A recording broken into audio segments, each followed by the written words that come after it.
¿Cómo fueron tus primeros 10 años?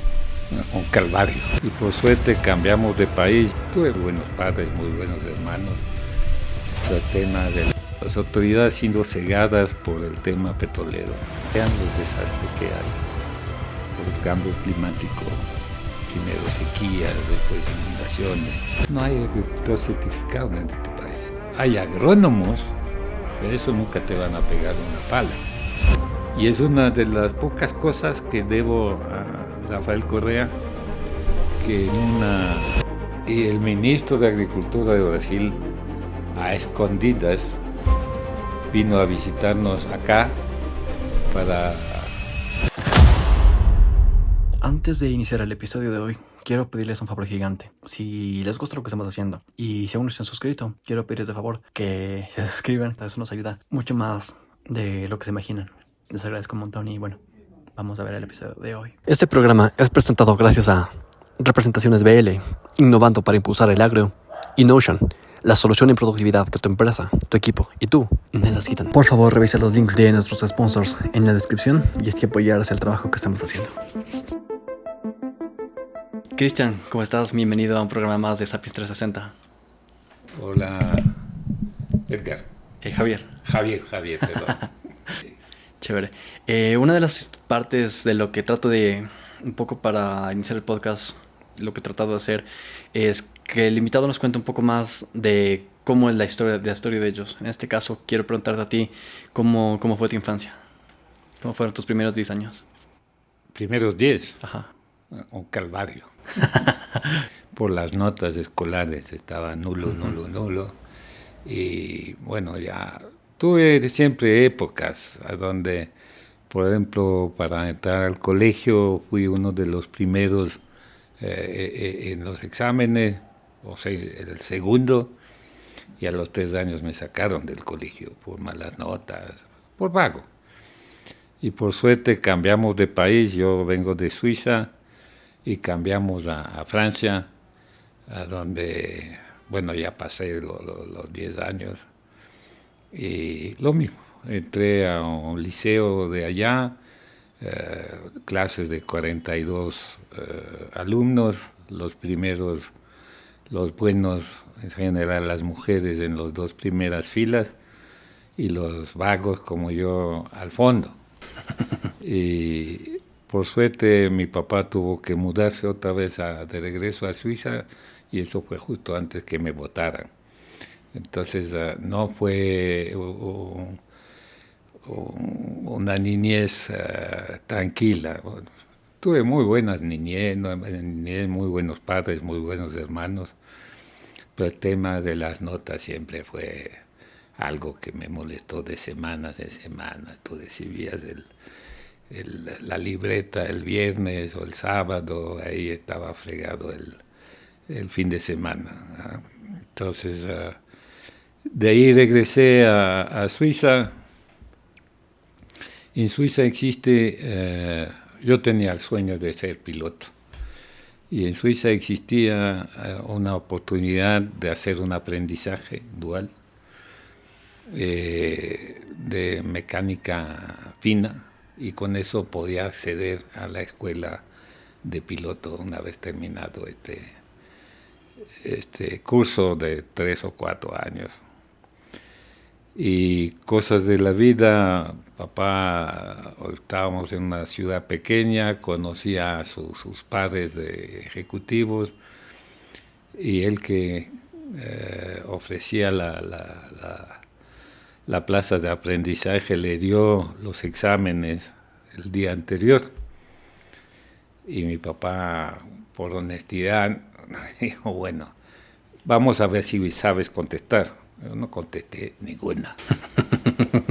Y en este momento, no sé qué le pasó a mi papá, decidió, ya, terminamos aquí, tú haces un bachillerato, el equivalente de un bachillerato en Suiza. Pensado que mi papá se acaba de poner loco. Pero lo hice y salí muy bien, después de unos 3, 4 años.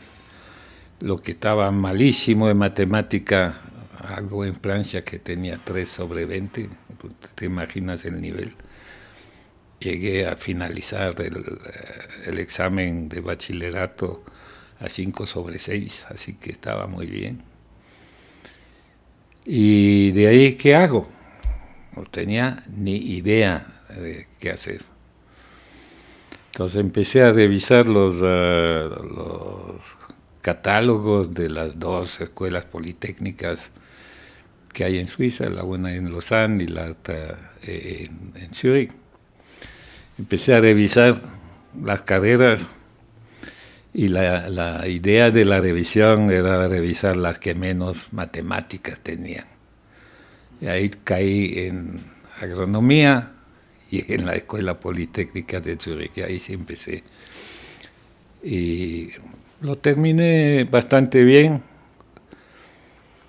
Hice mis 4 o 5 años con trabajo de grado.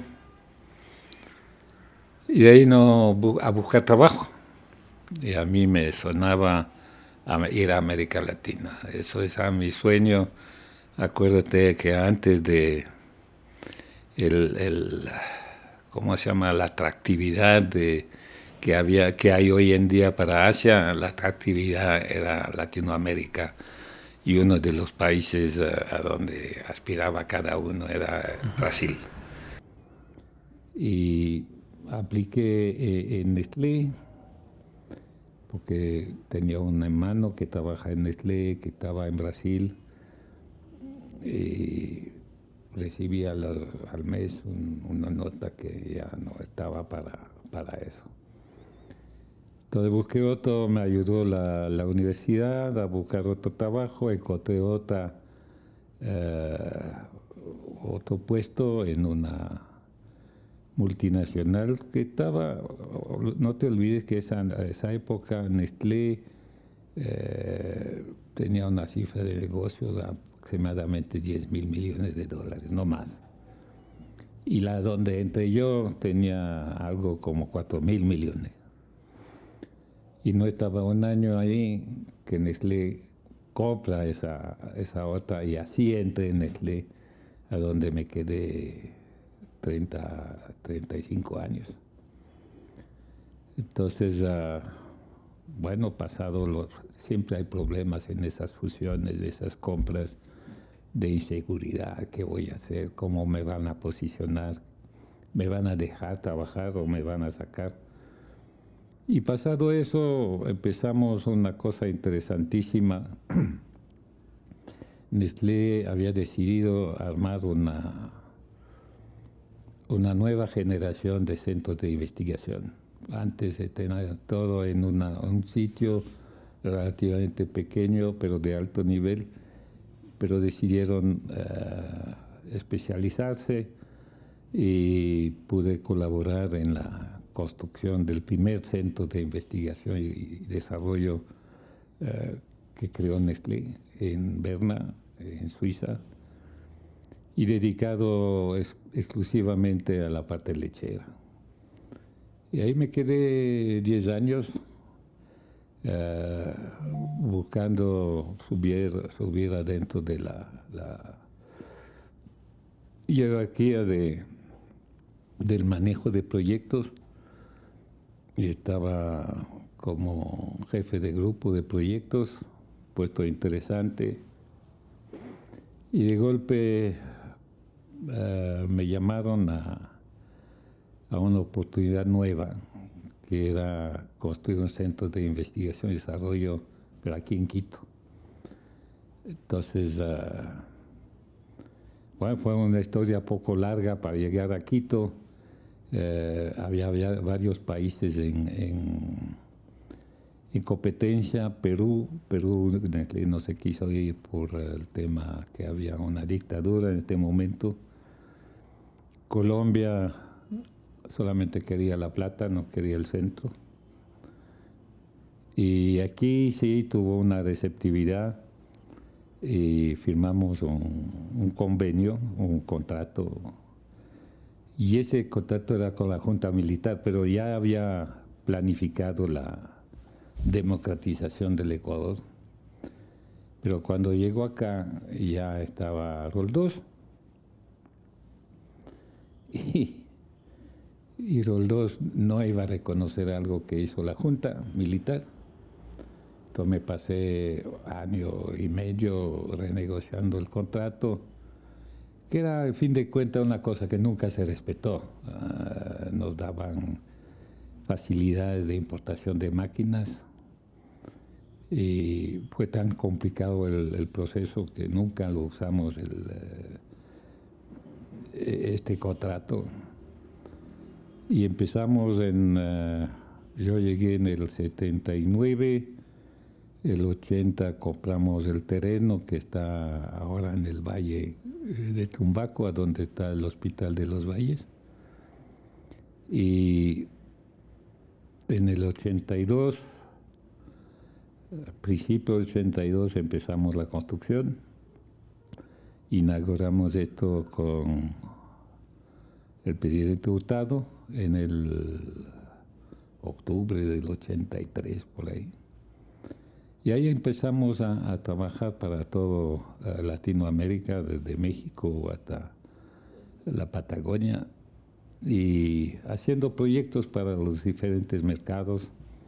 Fue una época bien interesante, un debut complicado. Teníamos varios departamentos, teníamos evidentemente uno de tecnología que era la planta piloto, teníamos uno de desarrollo de productos que era una cocina industrial, teníamos los laboratorios, teníamos la parte mecánica, o sea, de mantenimiento, y teníamos un departamento que se tornó muy importante, que es la parte agrícola.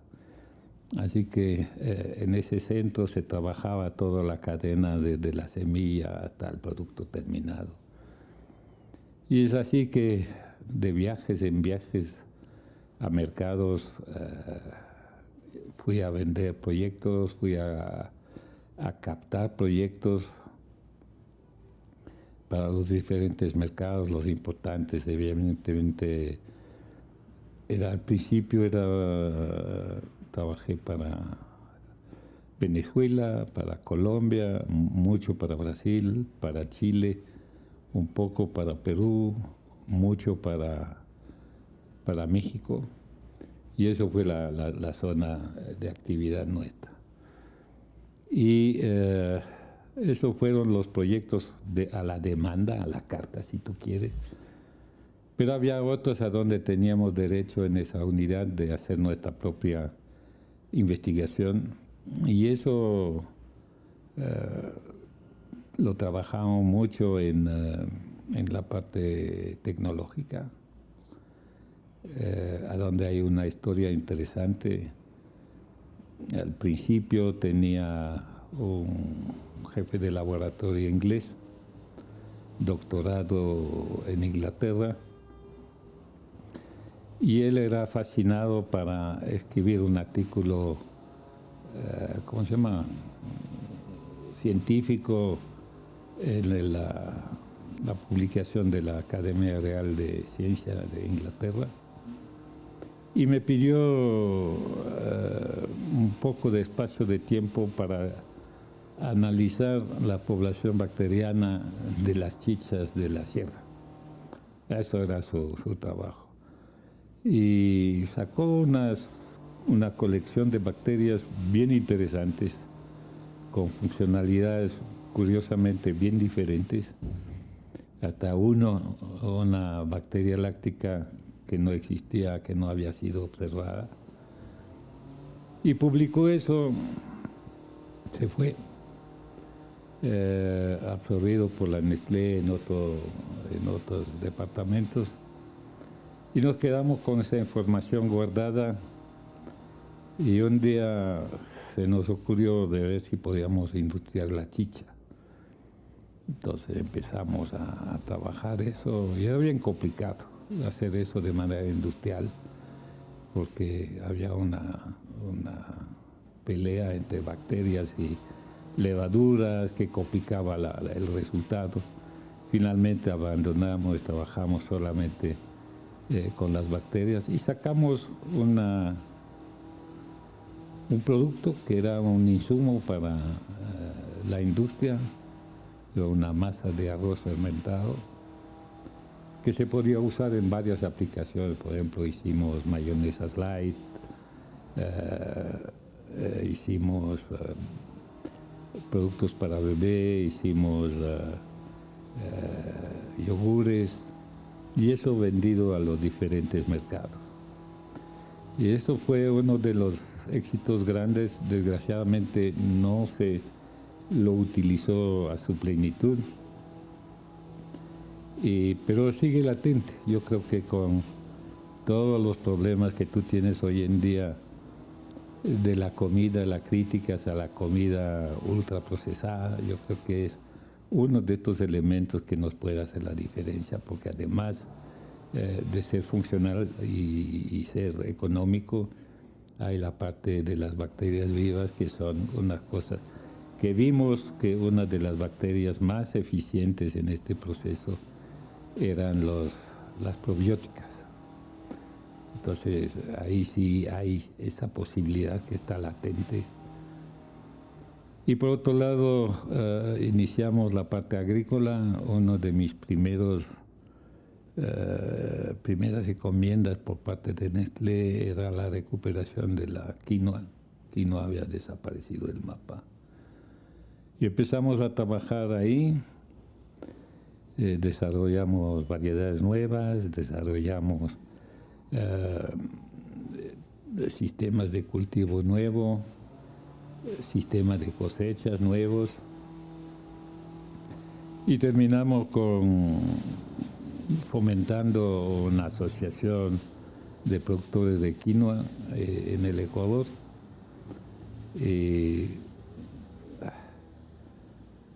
Escribimos un libro sobre el tema, y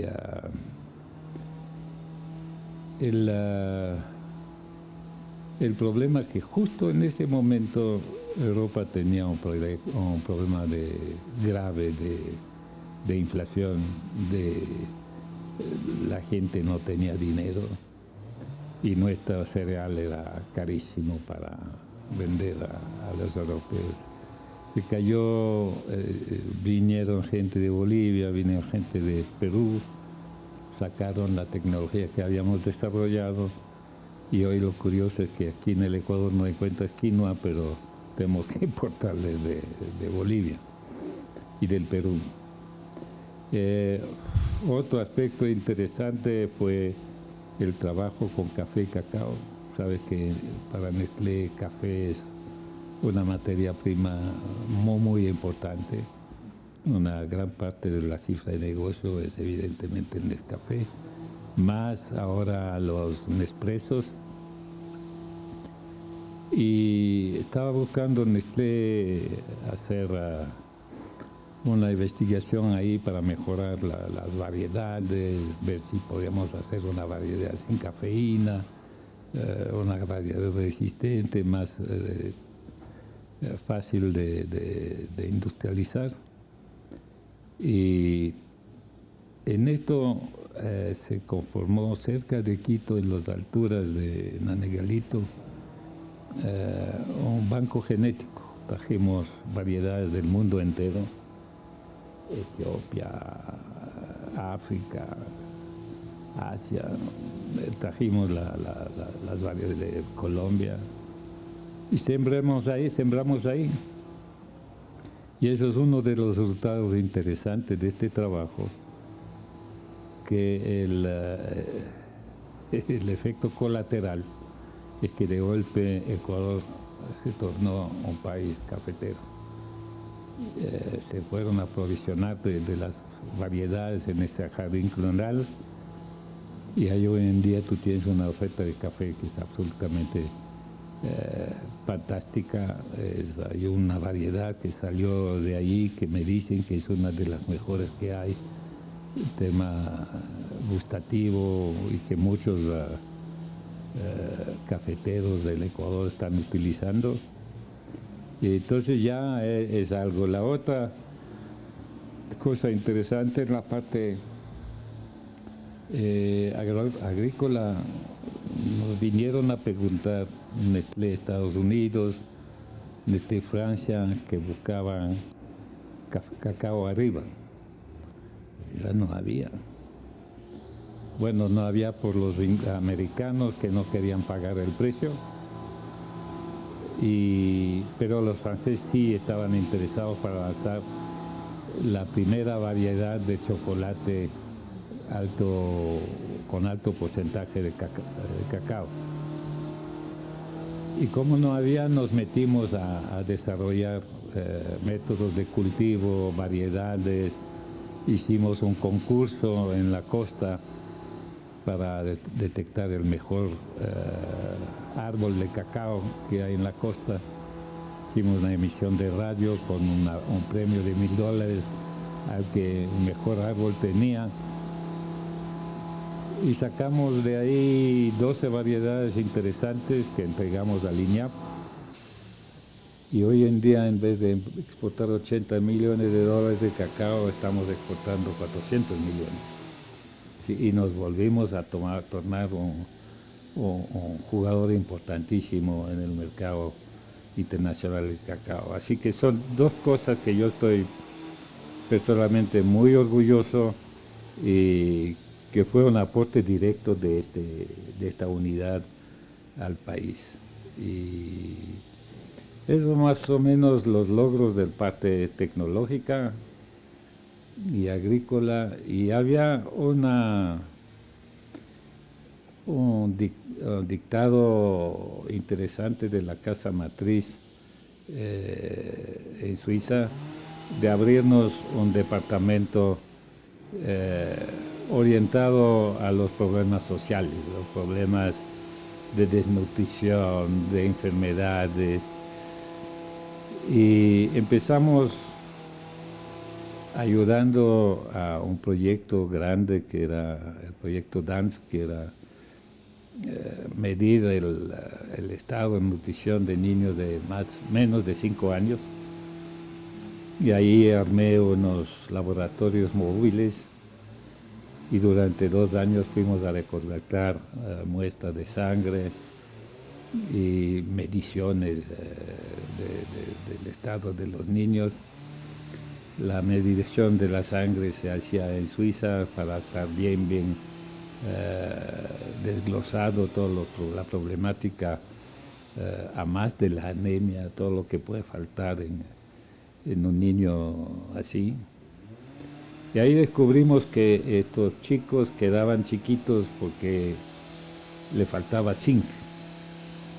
Y zinc es uno de esos elementos que te permite el crecimiento a más de mejorar tu inmunidad. Y armamos un proyecto de distribución de una colada, una con zinc, lota sin zinc, en 4 comunidades del Cotopaxi. Y a ciegas fuimos distribuyendo esto todos los días a esos niños que estaban en el proyecto, con chicas de la comunidad que habíamos educado para que sea un poco también no solamente distribuir el producto, pero también ver el estado de la familia, la salud, la higiene y todo lo demás. Y terminamos este proyecto y pudimos probar científicamente, fue publicado en revista científica, el efecto del zinc sobre el crecimiento de los niños. De verdad era algo que pasaba ahí. Lo que no pudimos probar era el tema de la inmunidad. Pero eso nos llevó a otro proyecto en el mismo orden. Acuérdate que en esos tiempos, bueno, no te vas a acordar nunca, pero los niños pasaban más o menos 6 meses en estado diarreico en esa parte rural. Es terrible, terrible problema. Y Lo más grave es que las mamás, como el niño no metabolizaba la comida, le suspendía la comida. Entonces tenían dos efectos: el problema de la diarrea, que le quitaban líquidos y nutrientes, y la falta de nutrientes. Entonces hicimos una colada de hidratación. Hicimos una harina con los sales de hidratación. Listo, casi listo para cocinarla y darle a comer. Un producto espectacular. Y lo quisimos probar, y vamos, ya como estamos con las mismas comunidades, vamos. Y ahí vimos el efecto de la primera intervención. Había desaparecido la diarrea y fue bien difícil encontrar niños diarreicos para hacer las pruebas, etcétera.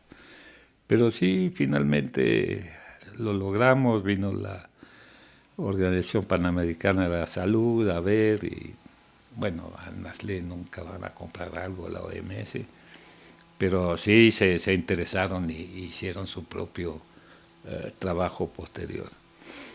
Se logró vender un ratico, pero como era muy barato, los farmacéuticos no eran interesados. Lo que estaba interesado era vender antibióticos caros, a donde tenían mejores ingresos, y de otra manera la gente no podía creer que Nestlé hacía un producto tan barato. Así que el producto se murió a los 2 o 3 años. Pero era buenísimo. Y bueno, trabajamos así 20 años, y en el 98, por un cambio de estrategia de desarrollo, Nestlé cerró este centro aquí en Quito, y lo vendimos a los que hacen el hospital ahora, Hospital de los Valles, y tuve todavía toda la infraestructura, es lo que construimos en ese tiempo. Y pasado esto, pues tenía esa experiencia de 20 años en el Ecuador desarrollando productos, y claro, lo que hace uno jubilado así, abre su consultoría, es evidente, pero no era muy interesante. Tuve buenos clientes, empresas grandes, pero finalmente vi que había un problema gravísimo en la industria de alimentos en general. En la época 50, 60, CEPLAC lanzó la teoría del crecimiento hacia adentro, poniendo barreras arancelarias altísimas a las importaciones para que se desarrolle la industria nacional. Y eso ocasionó que se montaron una serie de gremios, pero todos para defender los aranceles, nada más. Y yo vi que había un problema grave estructural en la industria de alimentos, que faltaba un gremio transversal, que la inocuidad está propia a todos los alimentos procesados. Y empezamos a trabajar en la construcción de la Asociación Nacional de Fabricantes de Alimentos y Bebidas, y fueron 13 empresas que en una hora aceptaron apoyar el concepto, y de ahí empezamos. Y empezamos a buscar a dónde más dolía en este momento la industria, y era el tema del registro sanitario. Había un grupo de doctoras en el Izquieta Pérez de Guayaquil que era unos monstruos, donde no había un proceso generalizado. Ellos tenían todo eso en una libretita puesto en el bolsillo, y un registro sanitario de un producto te podía tomar 6 meses, 1 año, 3 años, depende de la voluntad de estas señoras. Entonces imagínate lo que cuesta eso. Es que cuando tú vas a hacer tu registro sanitario, es que has estudiado el mercado, has desarrollado el producto, has desarrollado la tecnología, has desarrollado los empaques, estaba todo listo.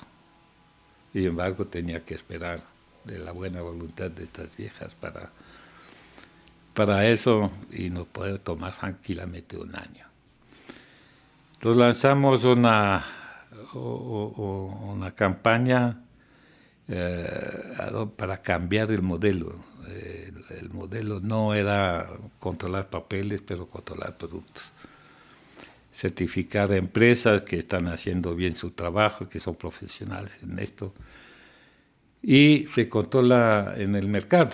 Lo que dices, lo que haces, lo que vendes, corresponde a las normativas ecuatorianas, etcétera.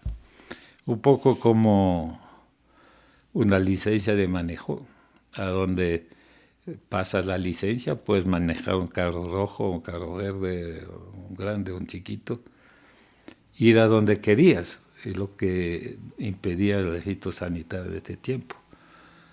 Cambiaba mi producto de carrocería, ya otra vez un año de espera. Entonces aplicamos ese concepto y a mí me tomó 19 años para llegar al cambio. Imagínate, y lo que finalmente propusimos es, bueno, primero cambiamos las reglas del juego. Nunca las explicó el Ministerio de Salud, nunca quiso saber eso, aunque sea un decreto presidencial. Nos tomó varios años para convencer que eso era el camino. Y la propuesta fue crear un ente técnico, verdaderamente técnico, conectado con la industria a través de todo lo que tú tienes ahora de recursos electrónicos, y a donde se certifica la empresa, y una vez que la empresa está certificada, que haga bien su trabajo, que ha pasado su licencia de manejo si quieres, a este momento solamente notifico que voy a sacar ese producto que corresponda a eso. Etc. Y eso fue duro de hacer pasar. Y es una de las pocas cosas que debo a Rafael Correa, que en una reunión que nos convocó el 2 o 3 de enero en Guayaquil, para estudiar lo que es el registro sanitario, lo que es el Izquieta Pérez. Y ahí se dio cuenta que Pérez era un desastre total. Y ahí encomendó en primera instancia al ministro de la producción de ese tiempo para que haga el cambio que queríamos, pero reorganizando haciendo la reingeniería del Izquieta Pérez. Yo le dije ese dato al presidente, no, eso no va a funcionar. Y de hecho a los 6 meses abandonaron esa reingeniería, era imposible. Y decretaron en agosto de este año la creación del ARSA, la Agencia de Registro y Control Sanitario. Tuvo sus problemas al principio porque lo poblaron de la misma gente que estaba en el Izquieta Pérez. Pero finalmente sí se dio la vuelta en serio. Encontré un director del ARSA que era muy, muy cercano al presidente Correa. Y ahí tuvimos la fortaleza para hacer los cambios. Y hoy en día estamos ya el otro lado de la cosa. Ya el registro siempre tendrá sus bemoles dependiendo de la capacitación que tiene el ARSA. Tú tienes un elemento que no está capacitado, puede crear problemas, pero en general ya no es lo que era antes. Y eso dio un boom a la industria para poder cambiar. Acuérdate que cuando en 2014 se inició ¿cómo se llama? el etiquetado nutricional tipo semáforo, la industria estaba afuera de foco y no podíamos contestar a ese semáforo sin caer en lo rojo. Entonces empezamos a trabajar y gracias a esa reforma del ARCSA, muy rápidamente la industria pudo responder y empezar a hacer productos más en línea con lo que pedía el Estado y creo que más en línea con lo que necesitaba el consumidor. Así que fue un logro grande, es quizás el más grande de la ANFAB. Trabajamos y estamos trabajando ahora con el nuevo sistema de etiquetado nutricional que quiere imponer el Estado, saliendo del semáforo y entrar a un modelo tipo chileno.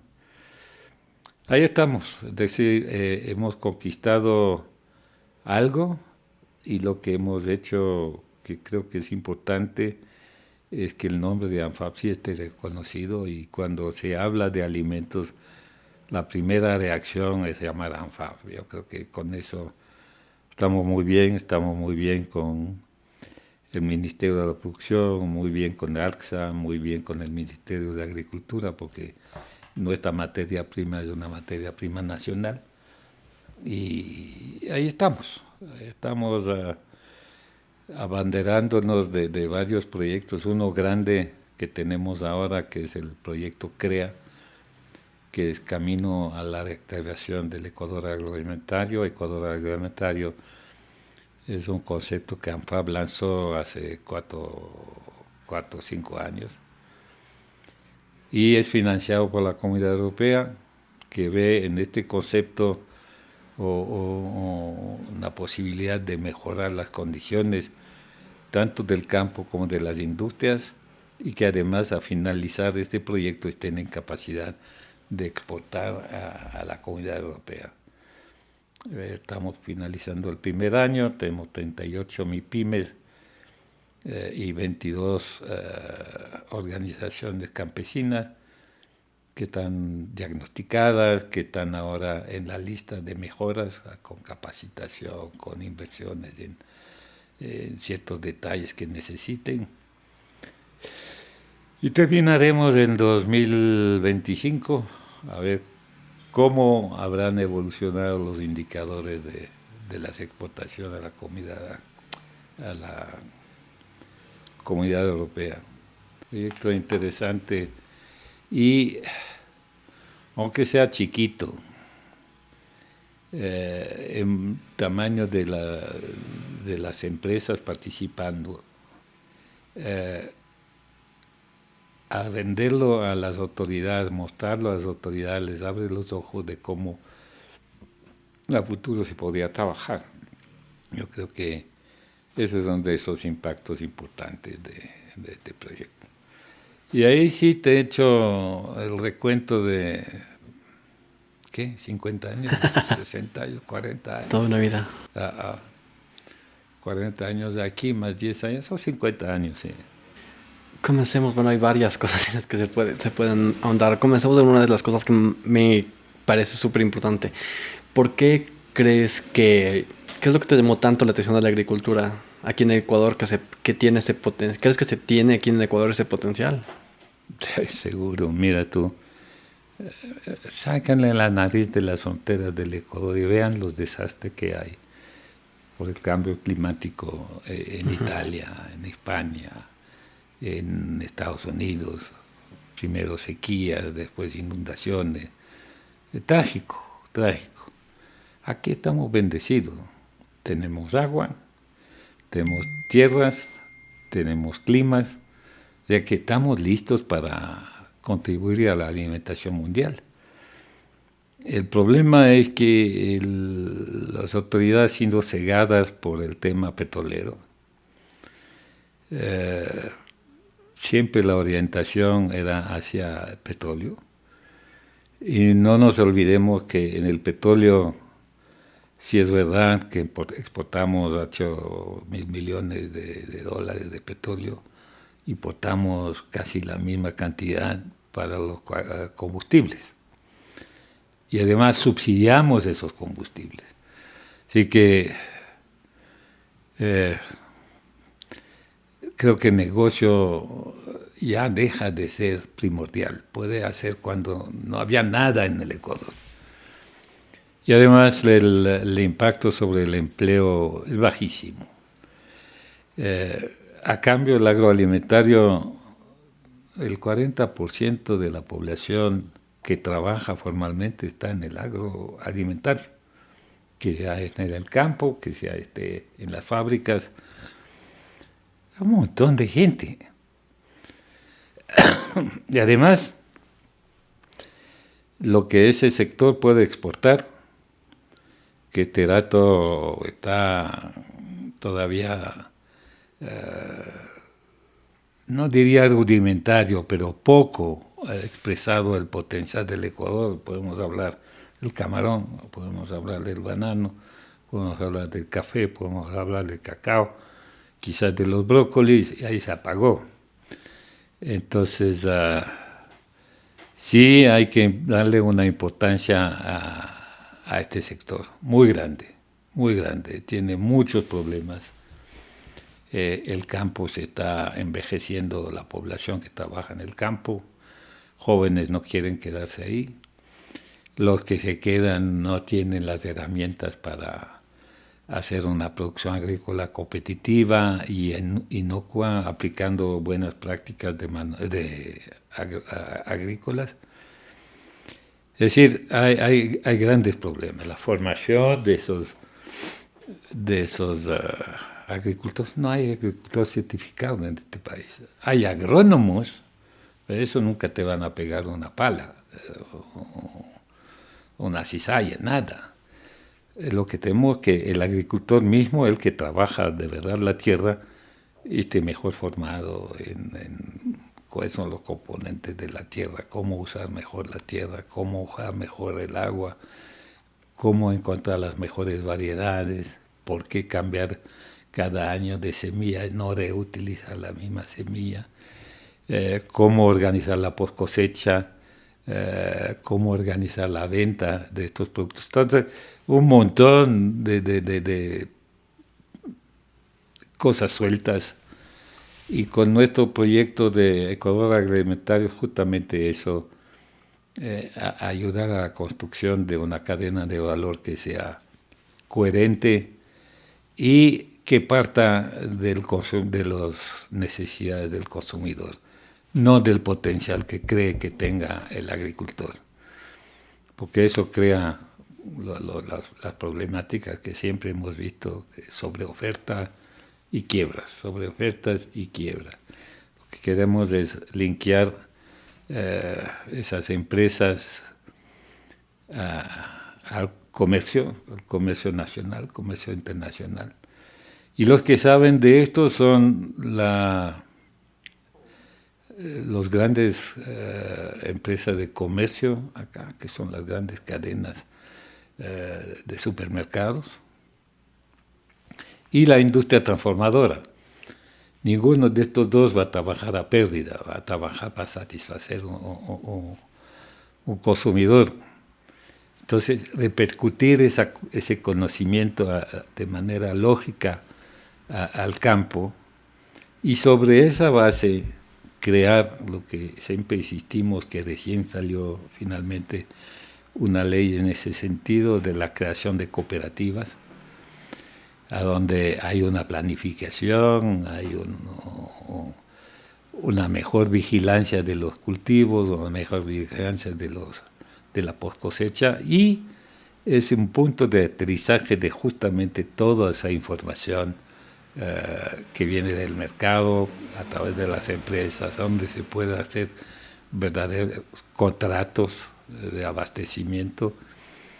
Entonces, eso permite un canal también de capacitación.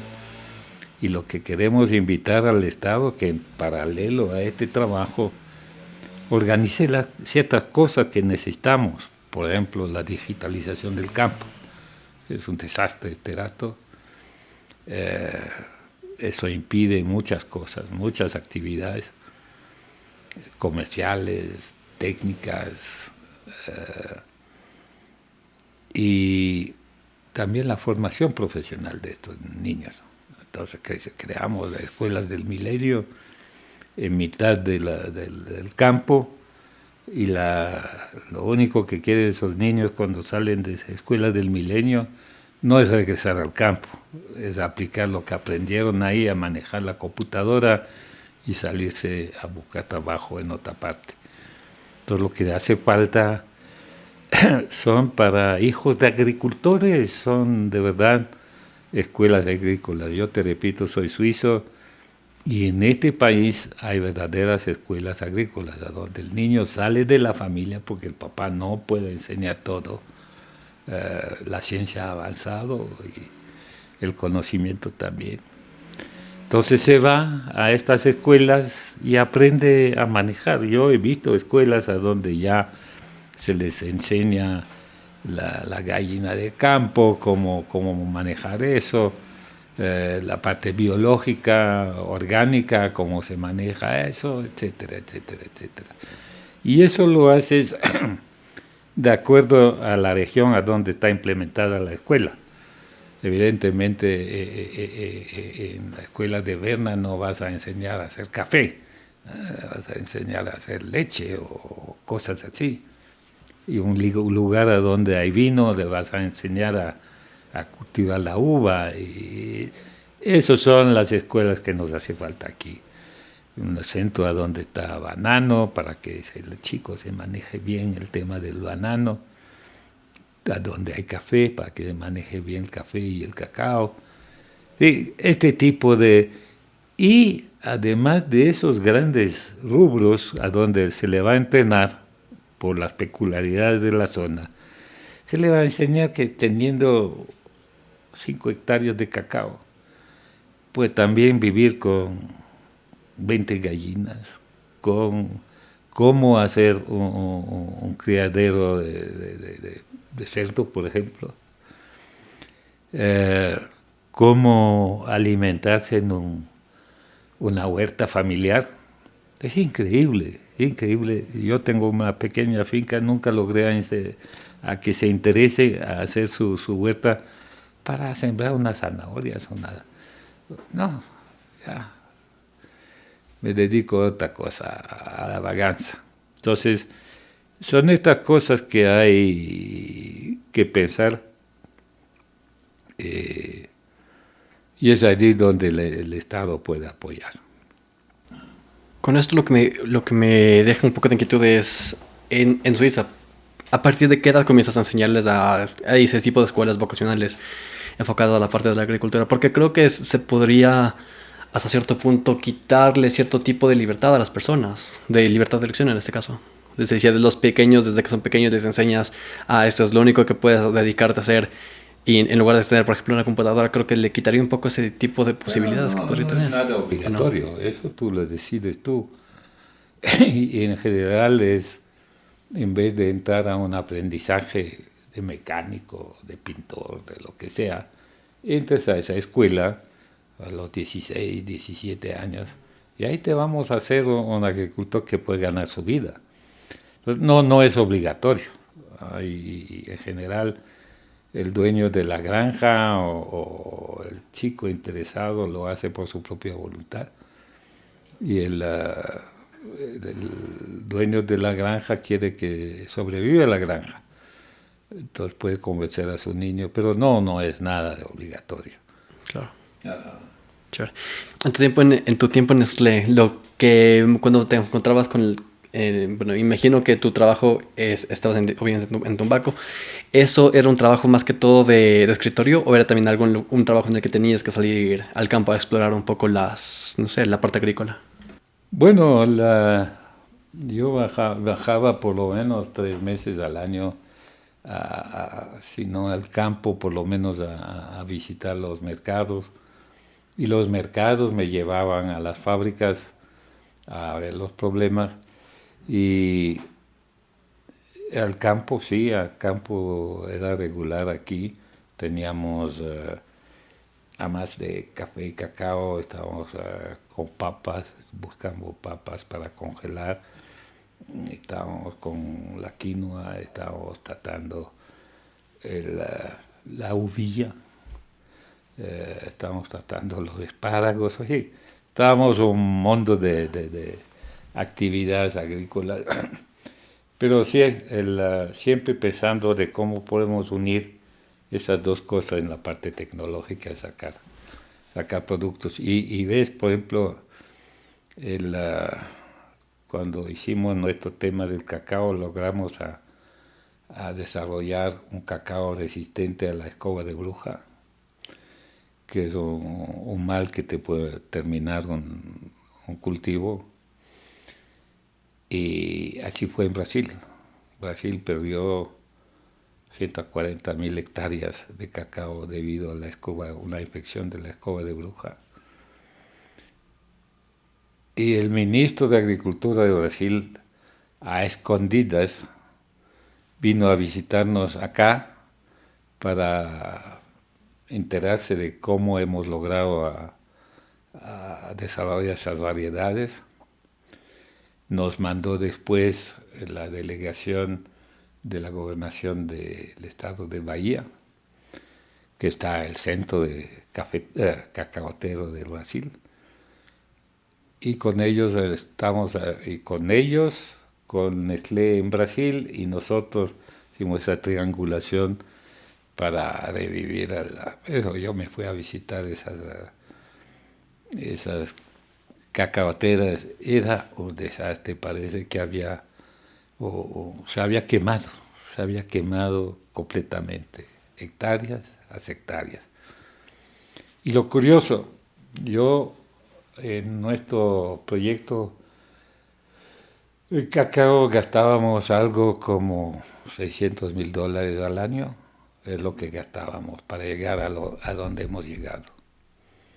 Cacao arriba, de calidad, resistente a la escoba de bruja y tolerante a la amonía. $500,000, $600,000.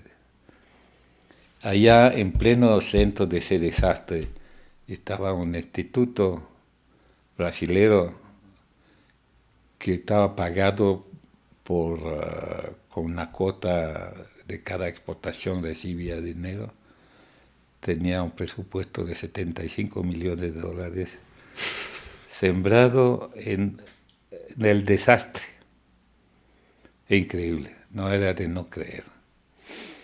Y bueno, les dimos una mano, no sé hasta dónde Se puede, claro. porque después cerramos y nos fuimos. Pero sí era impresionante la diferencia. Por ese te prueba que en la bonanza económica no es forzosamente ahí a donde tienes las mejores ideas creativas. Estás en el ron de la administración y del común y corriente, cuidado tu salario. Aquí estaba como con poco logramos hacer el cambio. Y encontrar esas variedades nos costó, bueno, no te digo que nos costó nada, pero comparado con eso yo no sé, habrá costado $50,000, no más. Y estaban ahí, estaban en el campo, esas variedades. ¿Cuál es uno de los conceptos que la mayoría de personas no entiende sobre la parte agrícola? ¿Qué crees que la mayoría de personas debería entender? El impacto de la agricultura en el cambio climático. Yo creo que es una de las mayores enseñanzas, no solamente el cambio climático, la ecología en general, es lo que no entienden. La manera como tú irrigas la mayoría de los agricultores irrigan su campo es un desastre. Del 100% del agua que gastan ahí, ni el 2% llega a la planta, el resto es pérdida o es evaporación. Entonces, empezamos por ahí, por un manejo inteligente del agua. Es un recurso escaso, con el cambio climático vamos a tener en Ecuador problemas de los nevados, que son los proveedores de agua, y que tenemos que cuidar muchísimo ese recurso, tanto en su uso en el campo como en su mal uso en la industria, como por ejemplo regiones a donde hay mucha minería ilegal. Es tremenda la contaminación del agua. Y no va a ser mucho tiempo a donde vamos a encontrar mercurio en banano, por ejemplo. Otros a donde tiene esa incidencia de cutiembre que está por aquí en la sierra, a donde el agua te sale azul como los jeans. Entonces no puede ser que o Ministerio de Ambiente no esté actuando con una Corte Constitucional que prohíbe, que suspende ¿cómo se llama? Los permisos ambientales. Estamos fuera de foco. Entonces eso es uno de los temas grandes y cuidar el balance del agua. Tú ves Colombia, por ejemplo, Colombia exporta muchísimo café, pero consume muchísimo café exportando agua. O un kilo de café son 1000 litros de agua. Entonces, o más, es un metro cúbico de agua. Entonces, esas son las primeras herramientas que tenemos que cuidarnos. Y la otra es cómo hago una agricultura regenerativa, a donde esa permite una absorción del CO2 de la atmósfera, regenera la tierra en temas de microorganismos saludables y enseñar eso. Entonces es un tema que nadie entiende, el consumidor no entiende lo que quiere su lechuga, su papa, al precio que le conviene y para de contar. Pero no se preocupa de lo que está en su tomate, lo que está en su papa, lo que está en su lechuga. Entonces son estas cosas, tenemos que empezar a concientizar al consumidor también, pero darles las herramientas a los agricultores para que nos mejoremos y nos insertemos en este problema ambiental que tenemos hoy. Es para tus hijos, es para mis nietos, los míos ya están grandes, pero ahí está un problema serio. Estados Unidos empezó a difundir el tema de la agricultura regenerativa y cada vez más vaya tomando fuerza, pero aquí muy poco. ¿Qué tan importante crees que es el uso de, bueno, creo que a poca escala, sobre todo en agricultores que son pequeños, es muy complicado que exista el tipo de inversión, por ejemplo, para fertirriego? Pero creo que ya a escalas mucho más grandes, no sé, cuando ya se tiene una finca, en este caso un poco más grande, eso es mucho más fácil implementarlo por el tema de costos. Sí, pero no mucho más eficiente. Vete tú el lado de la Tacunga, por ahí, a donde están los pastos para las vacas lecheras. Ya. Y tú ves la gente que aspersan en plena luz del sol, en plena sol como hoy, a donde el 50% se va a evaporar. O si se cae en el piso también se va a evaporar. Entonces no es cuestión de tamaño, es cuestión de sentido común en una parte, luego de enseñanza. Hasta un pequeño agricultor puede poco a poco tener una irrigación interesante y cuidar su propia agua. Y hay estos créditos que se pueden alcanzar para los pequeños, pero hay que enseñarle el porqué y cómo crear su proyecto, cómo vender su proyecto. No es fácil. Y además tú tienes un problema aquí, a donde no sé cómo está la situación hoy en día, pero la propiedad de las tierras es bien escasa. Son invasiones, estoy aquí pero no tengo título de propiedad, y sin título de propiedad no puedo pedir plata, y ahí empieza la problemática. Hay cosas, pero hay que interesar de una vez por todas al agroalimentario, fundamental. ¿Qué opinas en este caso de las transferencias de recursos? Cierto tipo de programas, por ejemplo, no sé, quizá desde el gobierno, desde ciertos tipos de entidades que impulsan el desarrollo, por ejemplo, puede ser el BID, en el que pueden dar créditos, microcréditos, no así bien no a cada persona, pero no microcréditos, o sea, no créditos individuales, pero sí como lo que mencionabas hace un rato, cooperativas, asociaciones. Sí, pero hay que fomentar la cooperativa, hay que crearlas. No hay muchas. Ahora con esa ley se espera que, bueno, en Ecuador cuando hay problemas se hace una ley que nadie va a controlar después y nadie va a controlar su eficiencia. Pero ya está la ley, entonces, porque se peleaba la propiedad de las cooperativas en tres ministerios, en el de la agricultura, el de industria y se creó en el MIES. Entonces, son tres que hacían lo mismo, o sea, los tres no hacían nada. Y hoy en día aparentemente se ha solucionado esa problemática. Ojalá tenga efecto, pero una cosa es cierta, no se puede distribuir plata así nomás.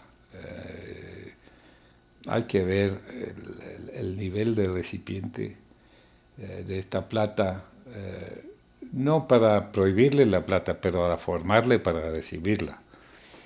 Y ahí está la clave, la clave. Si el BID mañana declara, como tú dices, microcréditos, esos créditos, debería irse a la capacitación y la otra parte a la inversión. Pero no puede haber distribución de plata sin capacitación. Dentro de la asociación que estás liderando actualmente, una de las partes fundamentales creo que debe ser también la capacitación y la reunión también con diferentes tipos de organizaciones, ¿verdad? Sí, mira, tú vamos a lanzar, hemos desarrollado hace ya un año casi, un evento que se llama ANFAP Diálogo. Es un evento a donde convivamos invitamos a los asociados a una temática que esperamos que sea de interés. Acuérdate cuando hubo las manifestaciones del año pasado, subieron los precios porque teníamos las manifestaciones más la guerra de Ucrania y todo subió. Y algunos de esas mesas, algunos individuos tuvieron la brillante idea de hablar de control de precio. Así que hasta armamos un primer desayuno, un evento, diálogo, a donde explicamos de dónde viene la inflación, que no es con el control de precio que vamos a terminar este drama. Eso fue uno. El otro fue para el tema de la base de la pirámide de gente que viven del 70% de la población ecuatoriana que viven escasamente, hacer productos para ellos y a dónde están las claves del éxito cuando uno entra a ese nivel de comercialización. Otro lo hicimos sobre el tema de las exportaciones, cuál es el beneficio de los acuerdos comerciales que está firmando Ecuador, quién se beneficia de esto.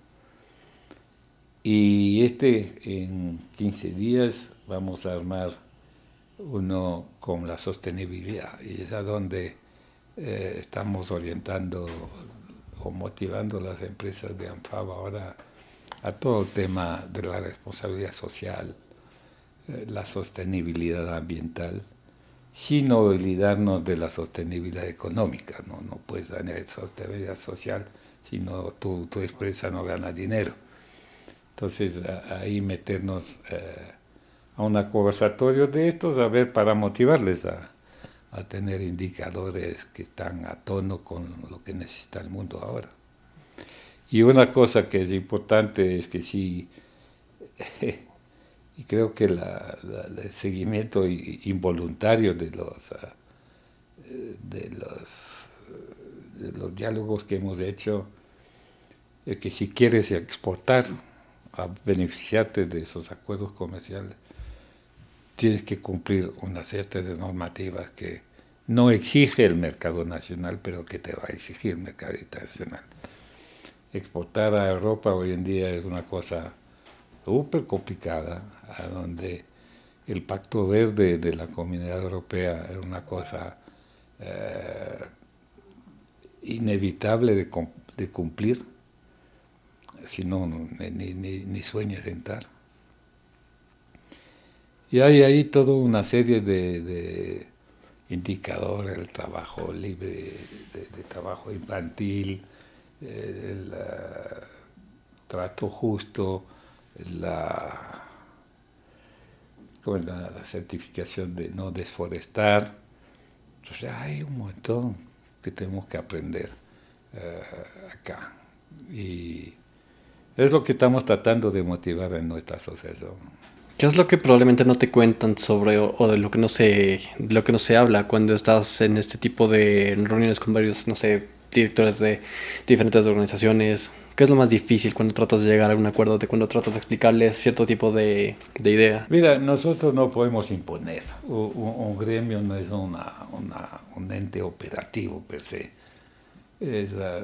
Yo creo que nuestra responsabilidad gremial es mantenernos informados de lo que está pasando en el mundo, fuera de las fronteras del Ecuador, a más de lo que está pasando adentro, y crear un ambiente o un discurso alineado con esas tendencias. Y estas tendencias hoy en día son clarísimas. Lo que no se habla hoy en día, estamos lanzando una encuesta sobre el tema de la inseguridad. La inseguridad es tremenda. Ya ve que nuestros camiones van a los barrios, a las tiendas de barrios, que sean los nuestros o que sean del distribuidor, o sea, asaltado todos los días, vacunas, amenazas, todo es un costo y tú lo ves hoy en día en la inflación que tiene el sector alimentario. Es esta inseguridad, el costo de la inseguridad y además los problemas externos de la guerra de Ucrania. Entonces, ahí estamos, tratando de darle forma al niño. Chévere. ¿Cuáles son una de las cosas que crees que son sumamente importantes pero que no hemos topado hasta ahora? No, yo creo que te has dado una buena vuelta. Chévere. Bueno, y Cristian, parte de la tradición del podcast es que el anterior invitado dejó una pregunta para el siguiente sin saber para quién era. Y la pregunta del anterior invitado fue: ¿cuál crees que es tu principal legado en este mundo?